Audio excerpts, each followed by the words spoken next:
14 साल पुराने हत्याकांड में 7 लोग दोषी करार। प्रबल अग्रवाल हत्याकांड में अदालत का बड़ा फैसला। 7 दोषियों को कोर्ट ने सुनाई उम्र कैद की सजा। वकील संजय अग्रवाल, महिला आयोग की सदस्य के पति को सजा। 2012 में अग्रसेन जयंती कार्यक्रम में हुई थी हत्या। 14 साल बाद पीड़ित परिवार को मिला न्याय।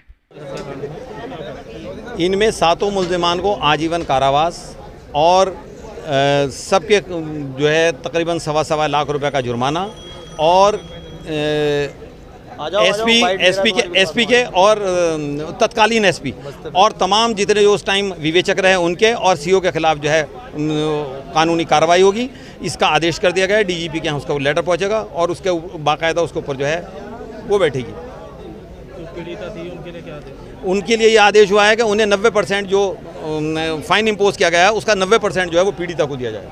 बाकी के जो और इसमें जो शामिल थे जिनका हाई कोर्ट के अंदर केस पेंडिंग है, 319 की रिवीजन पेंडिंग है, वो जिस दिन तय हो जाएगी फिर उनके खिलाफ आगे वो कानूनी कार्रवाई चलेगी। क्या पूरा मामला था? ये मामला ये था कि सन 2012 के अंदर 19-12 में शहनाई बैंक्वेट हॉल के अंदर एक प्रोग्राम था अग्रसेन जयंती का। उस प्रोग्राम के अंदर हुआ ये कि उस प्रोग्राम में प्रबल गया हुआ था, वहाँ पर किसी बात के ऊपर वो हुई और उस बात के ऊपर इन लोगों ने उसे बुरी तरीके से मारा था, पीटा और उसे उठाकर जो है जब वो मर गया उसे उठाकर उसकी लाश ले जाकर जो है गंगा में फेंक दी गई और लगातार मिसगाइड करते रहे, धोखा देते रहे। उसके उपरांत वो वहाँ पर जो है 2 लोग जो है वो अपनी बहन, उनकी बहन जो है भंवर में फंस गई थी, उसकी लाश को ढूंढ रहे थे। उनका नाम था अरविंद और परवीन। वो अपनी बहन को ढूंढ रहे थे तो वहाँ पर जो है उसकी लाश पड़ी हुई मिली, प्रबल की लाश पड़ी हुई मिली। उसकी जेब से सिम निकाला गया, उस सिम से जो है जैसे कांटेक्ट किया गया, मोबाइल में से सिम निकाल के जैसे कांटेक्ट किया गया वो प्राची को मिला। ये 25 दिन के बाद लाश मिली थी और लाश मिली थी हस्तिनापुर से। लाश गली सड़ी अवस्था के अंदर थी क्योंकि उसको डाला ही ढंग से गया था, लेकिन लाश की एक बड़ी स्पेशल पहचान थी। उस बच्चे का जो है, उस लड़के का जो था ना, वो उंगली पे उंगली चढ़ी हुई थी एक पैर की। फादर ने जाकर मोजा उतरवाया तो उंगली के ऊपर उंगली चढ़ी हुई उन्हें नजर आई। ये उसकी सबसे बड़ी निशानी थी। दूसरी उसकी पहचान जो है उसके सिम से और मोबाइल से हो गई थी।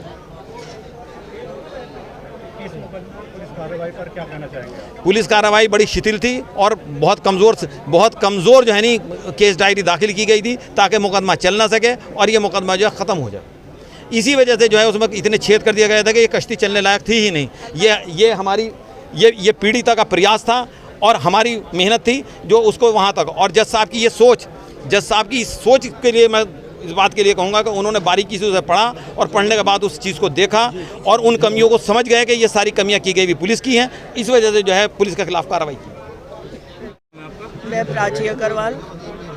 आज मेरे जजमेंट से मैं बहुत हैप्पी हूँ, खुश हूँ कि जज साहब ने हर चीज़ को बारीकी से देखा। भाई तो मेरा चला ही गया, बहुत तड़प के गया और मेरे पापा भी उसकी याद में मेरे सामने ही बहुत तड़प के मरे थे।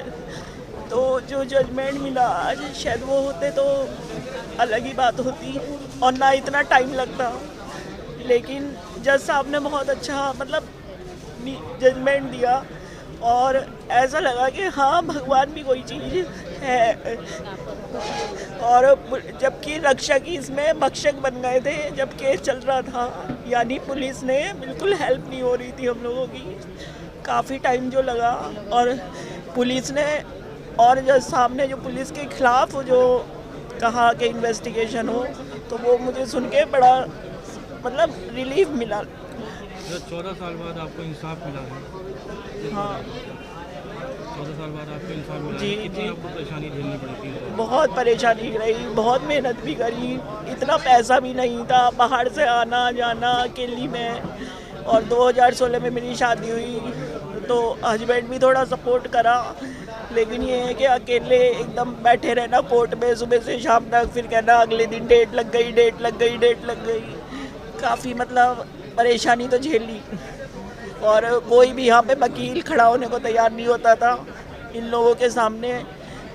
कई तो इसमें स्टार्टिंग में वकील चेंज हुए, फिर आफ्टर करोना के बाद से, करोना तक तो जंगाला साहब थे, सतपाल जंगाला, और उसके बाद से फिर ये जकावत अहमद जकावत सर मेरे केस को पकड़ लिया था फिर, लेकिन परेशानी तो बहुत झेली।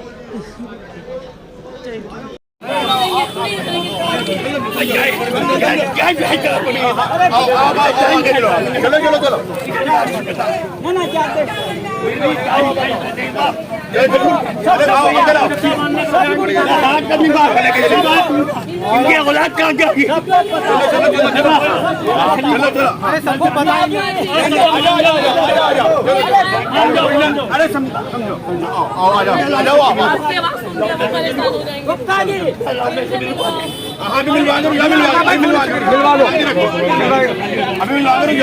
अभी शांति मिलवा दो,